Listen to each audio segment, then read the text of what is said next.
Welcome to the Reality Revolution. I'm your host, Brian Scott. I'm incredibly excited to have permission to read some of the channelings from Vagrein, which is channeled by J.P. Herman or Jessica Herman. Hopefully you got a chance to see my recent interview with J.P. Herman. We got a chance to see how she channels and what goes through her mind when she's channeling. This particular channel is somewhat similar to Abraham with a little bit of quo mixed in. I noticed the syntax is similar to quo, but also they're really discussing the inner spiritual exploration that goes on. When we are creating reality, they discuss topics like unconditional love, you as other selves, the body, our relationship to our body, emotions, thinking and feeling. And so I wanted to cover some of this channeling. I got permission to read some of these words, and they're incredibly unique and powerful. And I'm going to cover a couple of these channelings today that focus on how intention creates reality, navigating current events, and a number of other additional topics. You can get this from the book Vagrein, which is spelled Vagrein. When I interviewed J.P. Herman, she said there really is no correct pronunciation. She just saw the name. So I'm giving my own interpretation of the name. And the name is not that important, which is a sign that they are a higher density being channeled. The book that I'm reading from is called Vagrein, Seeking Ends When Sharing Begins. She tells a little bit about her story of channeling in my interview and in the book. But let me read from their own introduction, and you can kind of get to know Vagrein a little bit better. And now for introductions. We have been called Vagrein through our own proposal of the word. It is not our name any more than your name is yours. Remember that you did not choose your name. It was given to you by your parents for the convenience and ability to call you something other than infant, baby, or child. This was the only way they could separate you in the nursery from the other newborns in your plexiglass cages. It is a human act to give a name. It is the first act of separation imposed upon you. We are nameless, and yet we understand your habit and need for this action, and so we suggest Vagrein, symbolically in a visualization of letters, to your narrator, our channel, as she held a specific desire to be led to a new understanding that words spoken could not have led her to. We will allow her to tell you the story herself. J.P. Herman explains, before I share the story behind the name Vagrein, I'll back up a little bit to give you some context on how all this began. It was my 40th birthday. I was walking through my kitchen tidying up some dishes when I heard the familiar knock on my consciousness, almost an invitation to channel.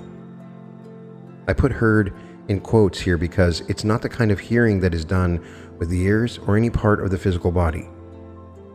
I've never been able to explain it, but this kind of hearing isn't processed by the nervous system at all. It's more of a knowing of hearing. I had only become aware of channeling a few years earlier in 2016 when I stumbled upon Abraham Hicks' quotes online and then looked them up on YouTube. I watched as Esther Hicks spoke on stage in the plural tense. I assumed that the reason was that she was speaking on behalf of a company or group. The message resonated, and so I didn't think much of it and continued to listen. When I finally got to the book Ask and It Is Given, I was puzzled and a little put off by the explanation at the beginning of the book about her channeling a non-physical entity group and how she had come to do so. A few months afterwards, during my morning meditations, I started to feel pressure on both sides of my head, like large hands were cupped over my ears. It wasn't an unpleasant feeling, just unusual, and I realized that if I relaxed into it, my head would start moving on its own.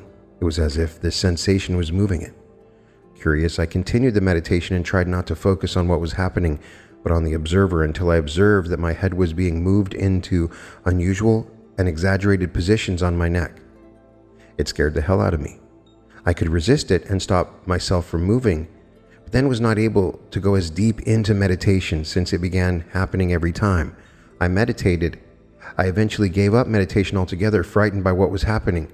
I was either going crazy or something external to me was moving my head.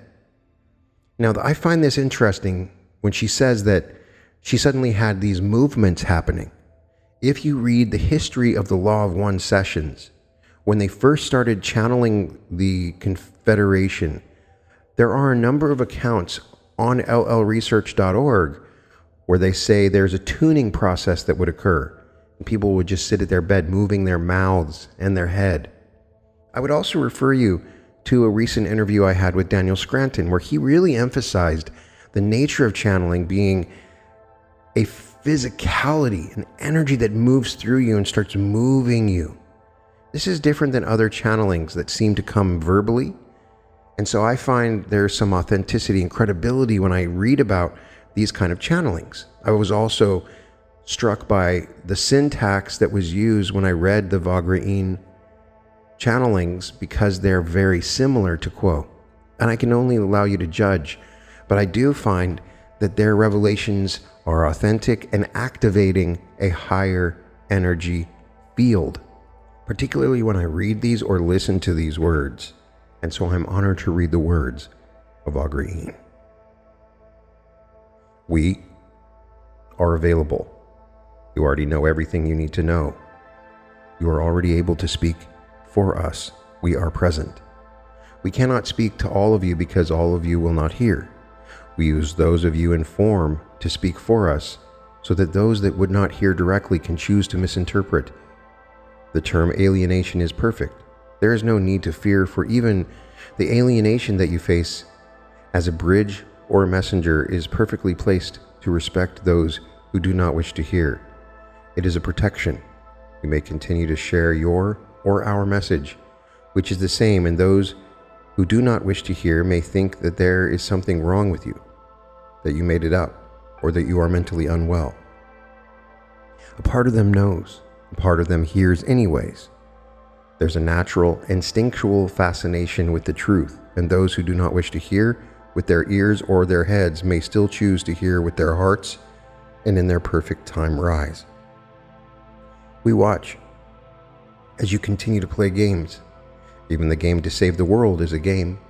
The rising does not happen through action. You are already risen. It is not a verb. The dark ones, those who are sleeping, those who are actively harming, they need your love. There are no villains. Judgment is judgment. You will walk. You will see. You will see things that you cannot resolve. It is because they are unresolvable. There was never anything to resolve. The atrocities, the horrors as you call them, only exist because you choose to continue to see them as separate. Separate from what? Separate from the Creator, which is you. You look away. You look away from yourself. One cannot resolve what is unresolvable. You cannot fix what is not broken. You cannot change the changeless. God is the what is you are. Welcome. We come because we too play games. There are so many levels, and this game is simultaneous. The question is, what do you want? You want to play the game of saving the world in the world that does not need to be saved? Or do you want the what is? Do you want God? Saving or saved from what? Presumably, you're trying to save the world from something. From what? What could you possibly be trying to save it from?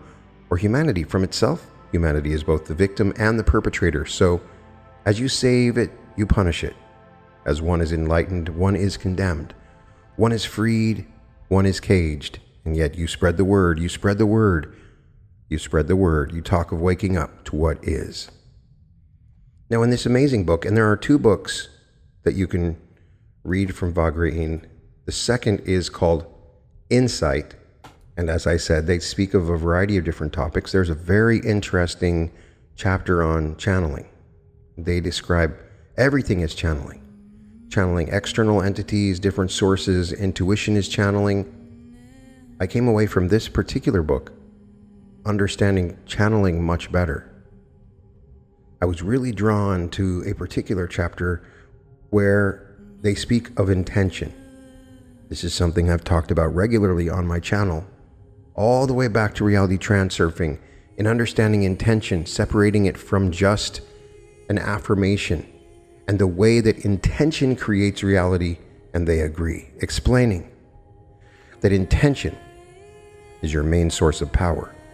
If you can consciously choose your intentions, you can create reality in front of your own eyes. Of course, with this knowledge, we will caution you to choose wisely. All intention setting has its effect. Most of the effect is on you, the one who sets the intention. As you begin to shift your intentions from all others to the one truth, the intention to love, you will find that most of your problems and challenges dissipate and vanish. Intending will produce what you are intending, but primarily in its energetic form. Whatever you intend is what is coming to pass. If you intend to harm, you are creating harm whether or not you perceive of a physical manifestation of that harm. The harm does not even need to land on the object of your intending to have been created and chosen. Even if you are sending harm because of your blindness to your own intentions, perhaps because you are unaware of your distortions in this direction, the harm is still being created in this time-space reality. It is this reason that we suggest that if you were to focus and be aware of only one thing in this experience, it would be the root of your intending. Harness your ability to see what your intention is with every word and action, and then discern if all of those intentions are in alignment with the love that you are. Any action or thought that does not match the high frequency of love will be highlighted by your emotional dissonance with it, and then you have the opportunity to realign and choose love instead. For love is you tapping into yourself, your true nature and will. This love, this giving, this generosity, and this willingness is changing you into more of who you truly already are. It allows you to expand your heart, and in expanding your heart, you are expanding the heart of all that is, because it is all one. In the awareness of shifting your attentions to love, you may uncover beliefs which no longer serve you. As this occurs, you may ask the question, if I do not intend to love in this moment, what am I intending instead? Any answer to this question is a vibration that is not in full alignment with who you truly are, and you are safe to readjust in whatever way necessary. This rule also applies to how you treat your own self. If you're not intending love to be the outcome of all of your actions, you are intending something other than love. And this is what will appear in your experience. In the end, one does not send love to another for the benefit of the other. One sends love to the other because they are that love, and because they are choosing to experience themselves as that love. These wise souls know that other is themselves, and their intention and the subsequent reality that generates will be of their preference. We are one.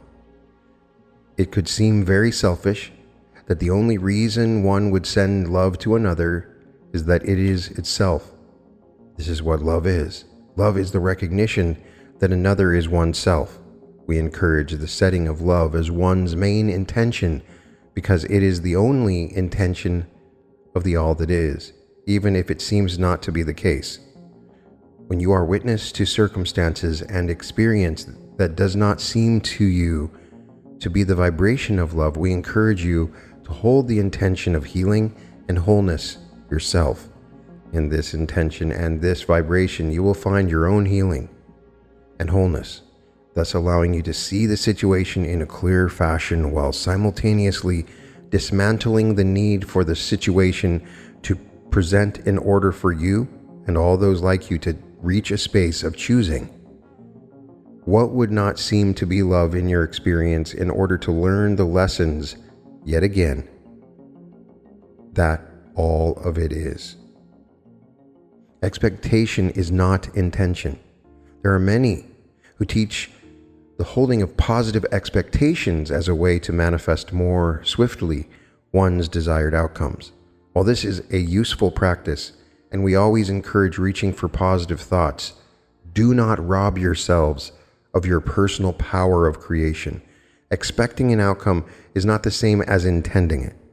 Expectation relies on the external circumstances, while intending is all on you.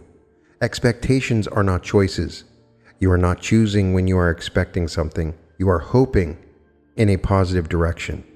Hope comes from the perception that your world can be conditional.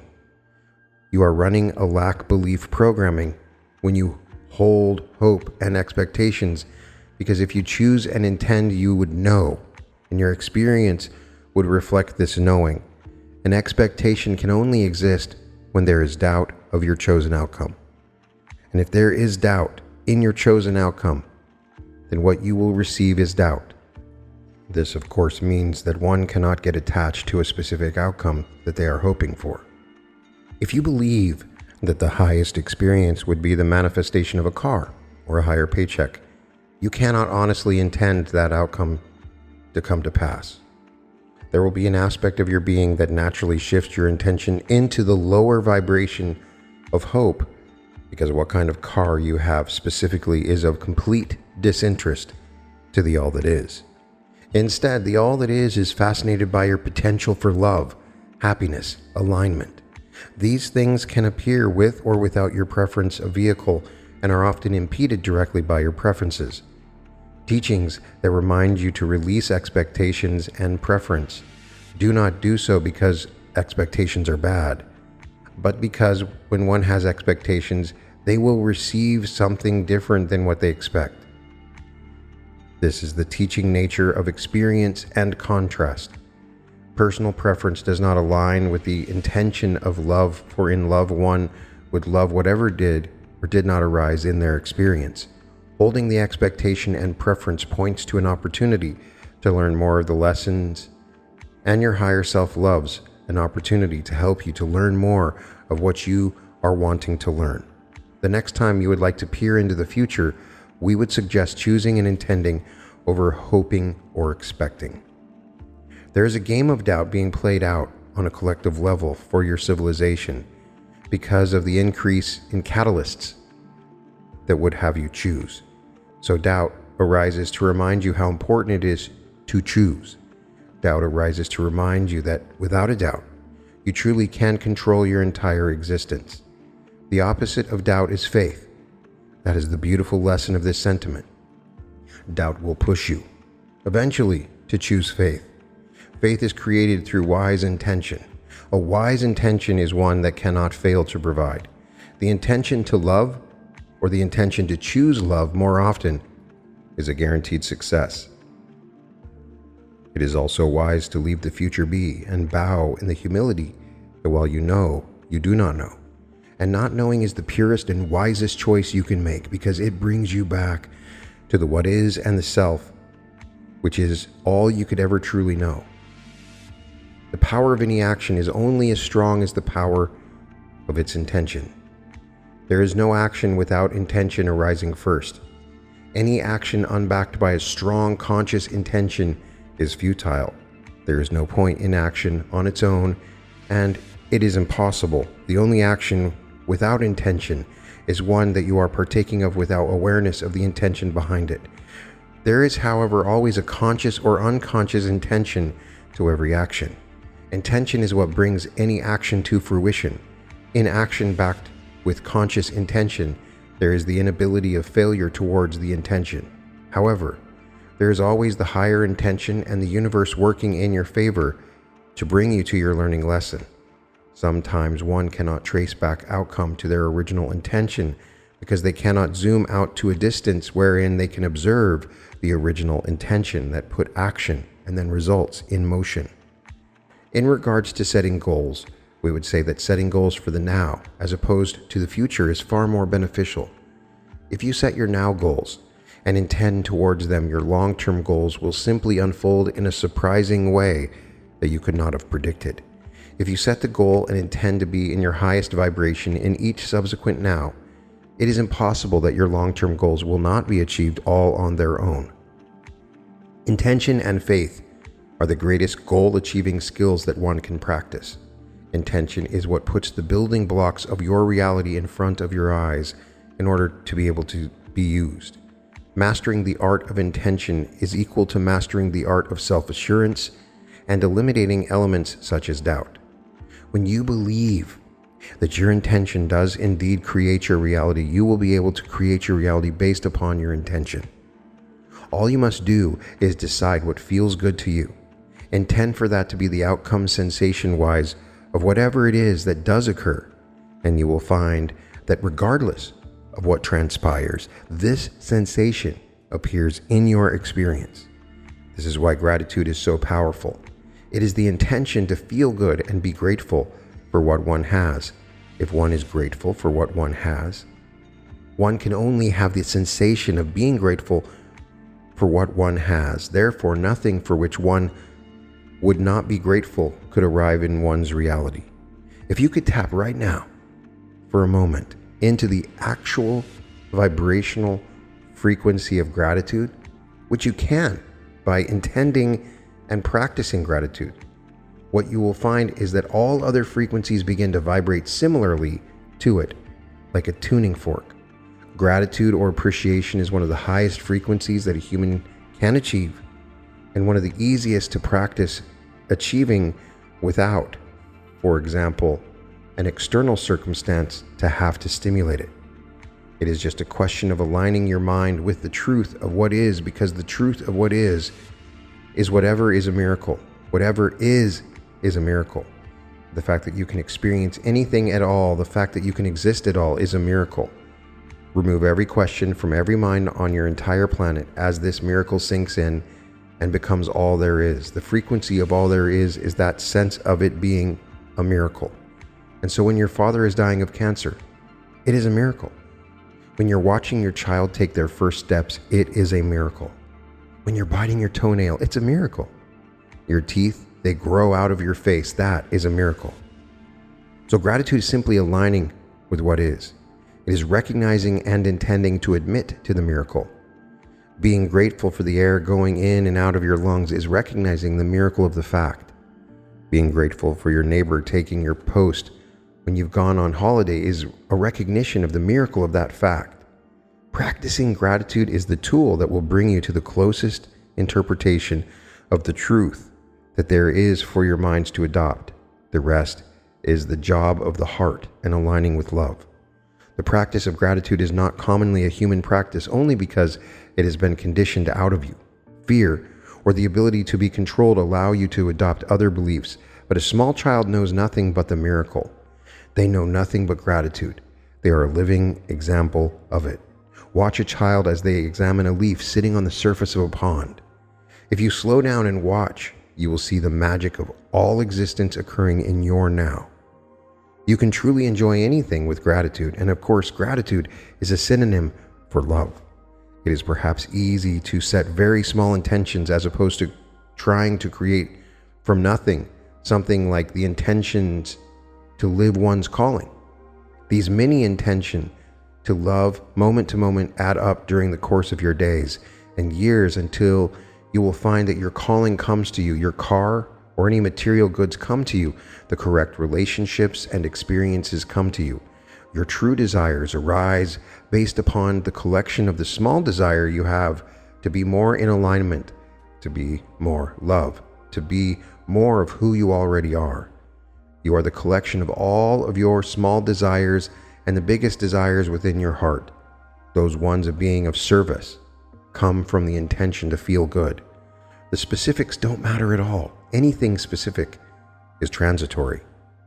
Yes, intention is extremely powerful.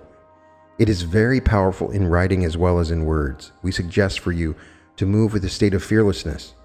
We suggest you tell your intentions to yourself so you can get used to hearing them, and also to hearing the voice within you that negates them.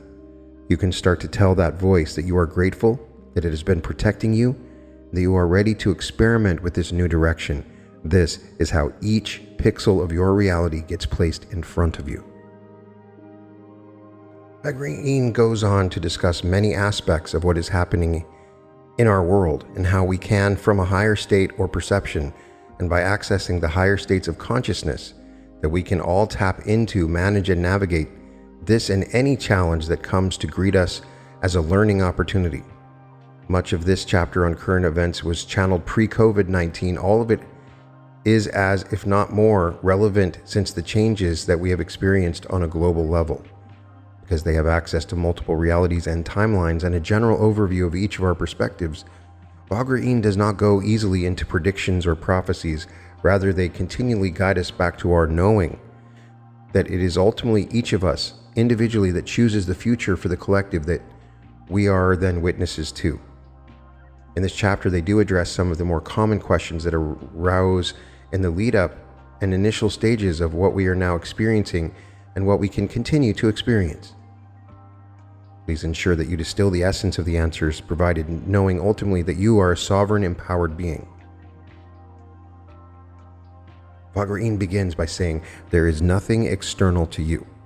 There is no grand conspiracy to control via mass media or the entertainment industry. The current state of your communication resources is as such because you as an individual and a collective have chosen time and again complacency over action. As you process messages now arriving in your experience that you imagine to be external, do not allow yourself to be lulled further into complacency. The system is as it is currently because there is such a high demand for this form of suicide that it needs to be manifested in accordance to your will. Short term, it may seem easier to not think or zone out in front of your televisions and accept what is being spoon-fed to you, but in truth, the price you pay for that habitual choosing is much graver than you think. Allowing yourself to believe in the external and that it has power over you is a surefire way to renounce your ability to respond in a way that is aligned with your higher calling. As we talk about what is currently happening in your world, we ask you to tap into which of these issues are most active in your presently. With this in the forefront of your mind, please continue. As a collective, you are slowly waking up to the consequences of your choices. These manifestations or catalysts are a prompt for you to change the way you are choosing your experiences. However, many of you are looking at them as another reason to fear making these changes. If you continue to make the choice to end your growth and development in this incarnation in favor of remaining stagnant, then the only holistic and organic option for you both as an individual and collective is the ending of this incarnational cycle. This is not a warning or due to some force of malevolence in the universe, but rather an honoring of that direction that you in your free will have chosen. It is not the bad food and the routine and the entertainment that make you sick. It is your choice to stop growing and your choice to stop evolving. This is how the seeming bad food and routine and information match with your vibration and appear in your reality. If you're choosing to cease your evolution, the universe in its frugal resourcefulness will arrange for you to continue with your soul's journey on another path. Your body will be recycled and your soul will have the opportunity to start again and make new choices. You are so completely free that you are always provided with the option to believe that you are in cages, powerless, and what you would call doomed if you so see fit. However, in all the infinite possibilities, you determined this particular experience and incarnation would be the most interesting or fun way to spend what is not time. In reality, nothing is truly happening. Your soul is watching a film that includes all of the players and storylines that you believe will be of service to you. Even if you spend your remaining years sitting under a tree, nothing would happen. Even if you start a revolution that changes the world completely, nothing would happen. It is all your choice. Nothing that was not meant to happen would happen. Nothing is happening that is not meant to happen. The question is, will you choose now to work with and learn from what is currently occurring in your events, or do you continue to shun your responsibility, deferring to many other selves just like you who also choose to defer theirs? Your responsibility is for you to align with your higher self, and furthermore to understand that yourself is the whole and align with the whole. When you see examples of circumstances that do not resonate, such as that you call suffering or injustice, you can choose to balance that injustice by whatever means, knowing that the injustice that you are seeing exists only for you to have the opportunity to balance it. For if you do not seek that game, it would not be the game you are playing. It may be hard to understand that this is an illusion. The things that you label as atrocities are light and shadow dancing on the screen of consciousness. Their pixels arrange in mathematical formation for you to experience events that will trigger your growth in a direction you choose to grow in. From this perspective, there is no world to be saved, for all one would need to do is rearrange the mathematical algorithm that lights in sequence each of these pixels to display a different image. This is simply done by choosing to do so and accepting no beliefs that do not align with what you prefer to witness. This is what you understand as shifting timelines, or choosing what you would like to see, or raising your frequency. In this way, reality transmits a new image which is more in alignment with your new frequency. You have infinite power as an individual. In fact, it is the only space in which you have power, but it is infinite. Simultaneously, this is a collective, and you are co-creating via shared intention. But intention is slippery if not consciously created, and there are many who co-create non-deliberately. So were you to have a part or responsibility for saving the world, your first and best step would be to understand the mechanics behind what that means. Take your step back from interacting directly with physical reality and interact with it at the energetic or mathematical level. Focus on your own energy and maintaining the frequency, beliefs, and feeling state that you prefer to experience in the collective. Then you may use your skills and knowledge to continue to inspire those who are creating unconsciously with their addiction to drama and lower vibrational states by teaching them or expressing to them the possibility of things being different than how they perceive of them. Some of you may remember just 20 years ago that your reality was a very different place. Perhaps there was less awareness of some of the events or situations that you now know of. Much has been exposed. However, there was also less understanding of these principles. The reason why things seem to be getting worse or are being shown to have been worse is because of the direct relationship to the change in frequency towards the positive or towards the reality of how things work. As your choice to change becomes more strong within you, what needs changing will bubble to the surface for you to be able to dig your hands into the clay of creation and mold it. At the same time, these events arise because you have chosen a reality where you truly want the other selves you see among you to join in your creative pursuit. What you see as negative events arise as a push to gain hold of those who are creating unconsciously so that they may walk alongside you. The best way for existence to gain hold of those who create unconsciously is to stimulate fear, sadness, and anger until they can tolerate it no longer and choose to embrace their own power instead. Your responsibility is to eliminate the addiction that you have to these emotions and to never waver in the stimulus of them. Your second responsibility would be to share with others how to do this. Thoughts and words change which pixels light up. Think of the pixels you would like to light up. Speak of what you would like to see and do not think or speak of anything else. We would now like to talk about misunderstanding, which is currently quite diffuse in the minds of the people of your planet, including those who enjoy thinking of themselves as awakened or on the spiritual path. This misunderstanding is proposed to you repeatedly and consistently on a minute-by-minute basis and is so familiar to you that it has become part of who you believe yourself to be. We are talking of the idea of good versus evil.